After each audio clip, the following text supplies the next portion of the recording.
안녕하세요, 치과입니다. 드디어 방학 시즌이 다가왔습니다. 하지만 여름방학 때 학생들이 가장 많이 챙기는 것 중에 하나가 바로 교정이에요. 이번 방학에는 교정해야겠다 이렇게 생각하고 계시는 분들도 많을 거고요. 교정에 대한 궁금증도 많으실 거예요. 그래서 오늘은 교정 관련 질문 10가지를 뽑아봤고 질문에 대해서 답변을 드려보는 시간을 좀 가져볼까 합니다. 먼저, 교정을 하면 내가 예뻐질까? 교정하면요 무조건 예뻐집니다. 근데 언제 예뻐지냐? 교정 시작할 때부터 예뻐지진 않아요. 거의 끝날 때쯤에 예뻐집니다. 근데 교정 언제 끝나요? 짧게는 6개월 만에 끝나는 교정도 있지만 길게는 2년 반까지도 걸리기 때문에 이 기간 동안은 좀 힘들 수 있어요. 하지만 제가 직접 교정을 해본 입장에서 충분히 투자할 만한 기간이었고 그 기간보다 내 인생은 훨씬 더 가치 있어졌다 이렇게 좀 말씀드릴 수가 있을 것 같아요. 두 번째, 내 치아가 돌출입 같은데 돌출입을 진단하는 기준이 있나요? 옆에서 이렇게 봐보세요.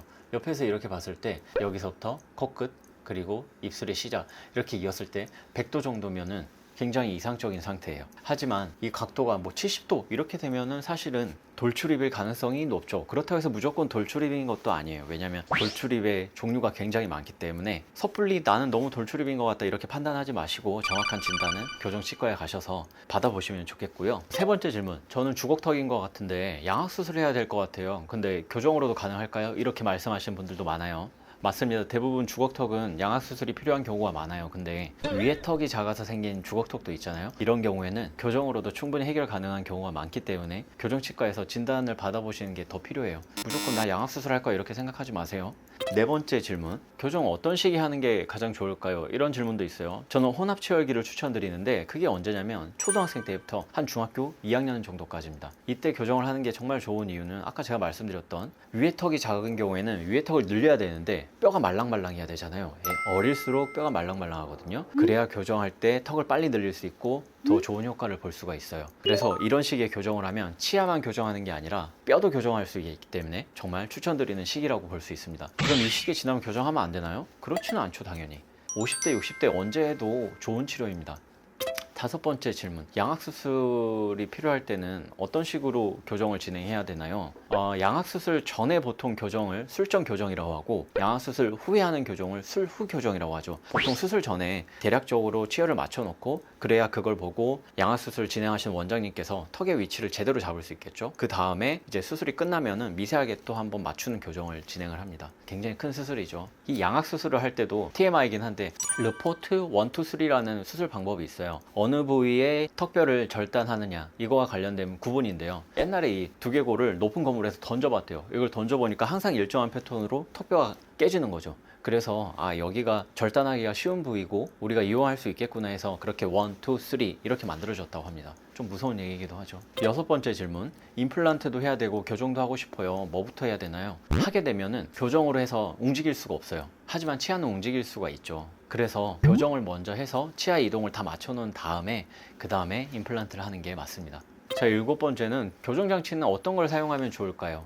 교정장치는 이제 원장님들이 다 잘 추천을 해 주실 거예요. 어떤 교정장치도 아주 나쁜 교정장치는 없습니다. 대신에 요즘은 워낙에 외모에 관심이 많은 시기잖아요. 그래서 최대한 심미적인 장치를 저희 치과에서는 사용을 하고 있어요. 그게 이제 클리핏이라는 장치랑 그리고 인비절라인이라는 장치입니다. 인비절라인은 이제 투명 교정장치라서 꼈다 뺐다 하는 장치고 클리핏은 세라믹 교정장치예요. 그래서 굉장히 투명한 브라켓이 치아 앞에 이렇게 달라붙게 되겠죠. 그래서 사실 철사만 없으면 안 보여요. 교정하고 있는지. 실버 색상이잖아요. 그게 보이는 거지. 그런 부분이 이제 조금 보기 안 좋다고 생각되시는 분들도 있겠죠. 그래서 괜히 웃을 때 막 조그맣게 웃는 분들 많이 생겨요. 근데 교정장치 떼면은 또 밝게 크게 웃을 수 있으니까 저는 두 장치 모두 다 추천드리고요. 저희는 이제 맛집에 가면 메뉴가 하나밖에 없잖아. 저는 약간 그런 식의 진료를 좋아해요. 그래서 저희는 클리핏이 하나밖에 없고요. 인비절라인은 하나밖에 없습니다. 교정하면 발치를 꼭 해야 되나요? 발치해야 얼굴이 좀 바뀌나요? 이렇게 생각하시는 분들도 있죠. 발치 꼭 해야 되는 거 아닙니다. 저는 발치는 되도록이면 안 하는 게 좋다고 생각을 해요.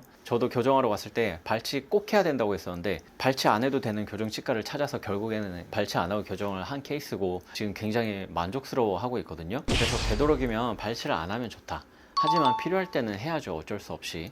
그리고 발치를 해야 하지만 얼굴이 바뀌는 건 아닙니다. 전반적인 인상이 당연히 개선되기 때문에 얼굴은 무조건 바뀌어요. 교정하면 한 달에 한 번씩 치과에 오라고 하는데 왜 가야 돼요? 그냥 있으면 안 돼요? 브라켓 교정을 하는 경우에는 철사를 연결하고 고무줄을 묶어주거나 아니면 체인을 조여주거나 이런 과정을 거치잖아요. 근데 3주에서 4주 정도 시간이 지나면 이 힘이 0이 돼요. 어떤 힘도 가해지지 않는 상태가 됩니다. 아무리 지나도 치아가 안 아파요. 그거는 교정이 안 되고 있다는 뜻이거든요. 그래서 치과에 한 번씩 가서 조여주거나 철사를 더 두꺼운 거로 바꿔주거나 하는 과정을 거쳐야 됩니다. 그래야 치아 힘이 가해져서 교정이 되는 거예요. 인비절라인은 이런 단점을 좀 없앴죠. 집에서 본인 마음대로 꼈다 뺐다 하면 되는 거고 그 치아에 가해지는 힘이 지속적으로 가해집니다. 교정치과에서 큰 돈 지불하고 월비 내고 유지장치는 또 유지장치 비대로 내고 하니까 약간 호구 잡힌 것 같다? 이렇게 생각하시는 분들도 많더라고요. 근데 제가 직접 치과를 운영하는 입장에서 교정으로 호구를 잡는다라는 게 사실 잘 납득이 안 돼요. 교정은 환자분들의 치아의 미래를 생각했을 때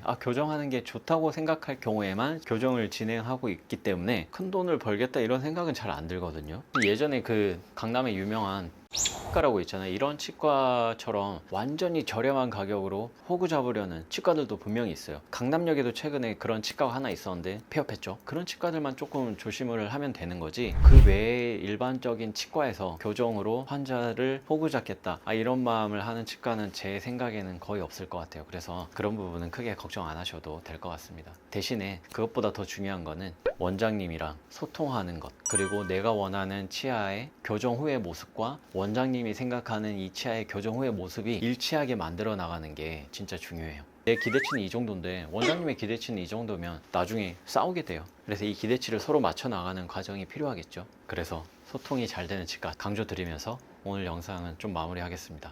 긴 영상 시청해 주셔서 감사합니다.